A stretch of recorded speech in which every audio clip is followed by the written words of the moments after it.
So as usual, Aman, you make great points, and for the most part, I don't disagree with anything that you say. The What I try to do is how can I take it to the next level? How can I add to the conversation and move it forward? And here's what I understand based on what you talk about.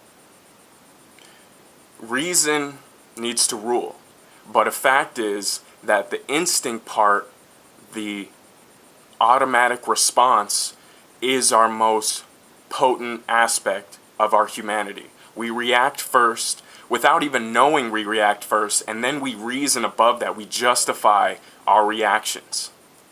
So we have to, the whole point behind principles and rules and laws and culture even is to set a standard that is going to reflect back at us and help us use our reason, help us to be our highest selves. And this goes to the political institutions that you're talking about, putting things in place so that we can guide our instincts to a higher purpose, to efficiency, to reason, to virtue.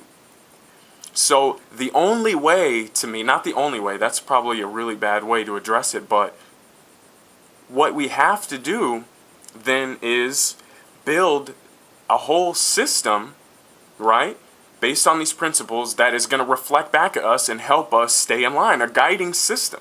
Because we can't be left alone to our own instinct. We make really bad decisions. I mean, there are so much data now, especially in the realm of neuroscience and psychology and anthropology and just all the history that we have, that we make really bad decisions. And it's, right now we have horrible institutions, horrible ways of advertising and getting things done that instigate and drive our instincts. I mean, the way the media and so many outlets use our animal instincts to manipulate us into making really poor decisions. So when you talk about this society of philosopher kings, of virtue, what does that mean? I mean, what defines us as a people? We need food and water. We need shelter. We need means of trade, a currency. And we need ways of being able to integrate and challenge assumptions and bring things forward that we deeply consider, and getting our voices heard and making a difference. We have to feel like what we're doing actually affects change. Otherwise, we don't reach that virtue of happiness and fulfillment.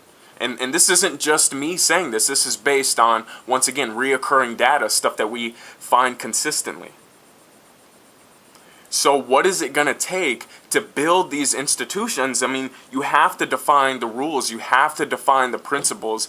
It goes back to the Founding Fathers. What did they have to do? They had to come to a consensus and write down and establish precisely the guidelines that were going to define them and their reality. It was the same to me when they moved from, the more eastern countries to America to redefine and recreate society. I mean, unfortunately, a lot of people coming over here, we're doing horrible things with the natives, of course. I mean, we know that about history, but this is about starting over, and it doesn't matter where you're at necessarily. It's just, what are you going to do? What are you going to do to challenge the status quo? Not just you, but I'm asking myself, and I'm asking anyone who's willing to ask that question of themselves. What am I willing to do? What am I going to do that's going to effectively bring about these sort of institutions? And that's why I had mentioned about putting together a school of thought. And you've actually already done this. I mean, your channel is that place. Your channel, in a lot of ways, is this place of coming together and organizing ideas. And you mentioned in a message about Google Plus, and ever since then I sort of looked into it, and that's a really great place because you can open up a chat, a video chat live, and put together a page specifically for this kind of thing. So, I mean, I think that's a great avenue.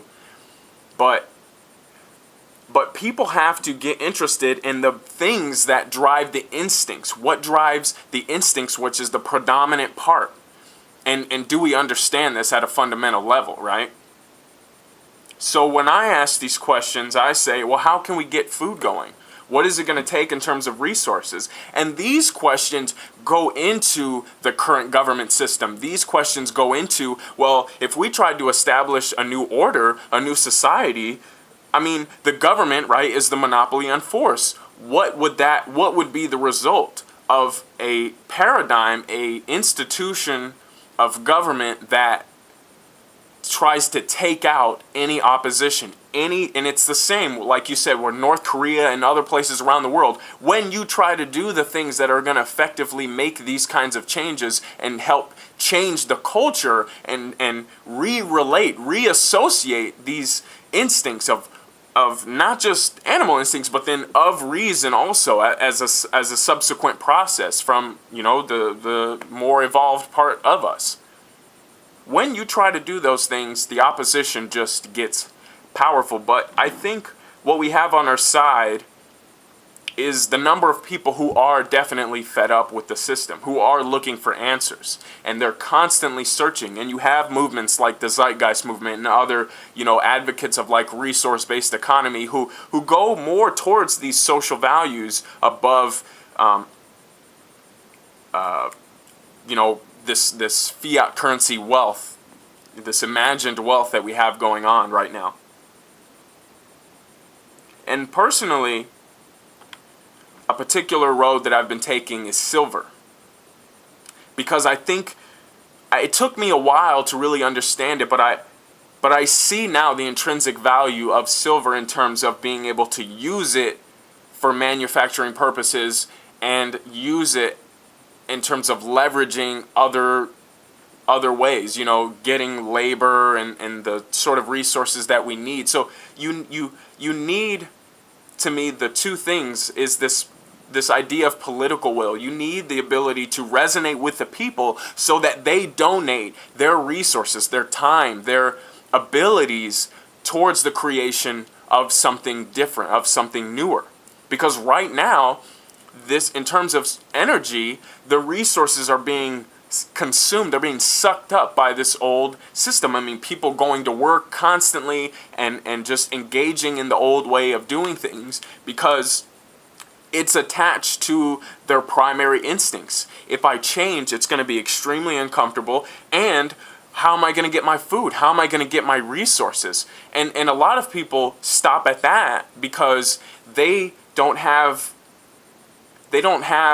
the resources to think about, okay, well, how are we gonna, what does it take to grow food, right? What are the most efficient means that we can conceive of and that we can get other people to join in the discussion on?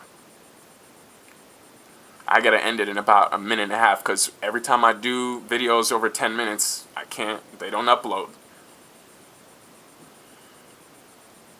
So, as you say, in Never Stopping, once I reached this level of just seeing and relating to, as you say, like the founding fathers and the philosopher kings and the people who did things, and Gandhi and all these people, they actually built the institutions. They actually said, okay, we're going to determine these, and we're just going to deal with the consequences. We're going to deal with people that are going to completely flip the script. They're going to totally revolt against the ideas, and they're going to take the ideas that you talk about and that those like us talk about and mutilate it and turn it into some excuse for them to just disassemble and sabotage the system. And that just is a fact. That's just something that happens. And that's one of the things that had stopped me before from speaking out, because in the past when I had spoke out to certain persons in my life and spoke very directly to people, the next day they do these crazy things, they do these spontaneous things because they just have this energy. They just know that they got to get out of the shell. They just have to break it.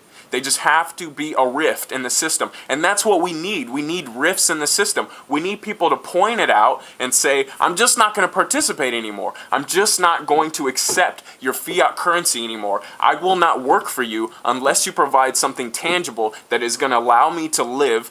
I need a place to stay. I need food to eat. I need water to drink, and I need clothes on my back. If you are not willing to provide those things, then we can't do business, because you are denying virtue. You're denying this humanity that we have, and you're substituting for this fiat reality. And I think these are the things that people have to start really addressing, and just, it has to burn. It has to burn in your soul. And like you say, it just has to drive you towards doing what you need to do in life.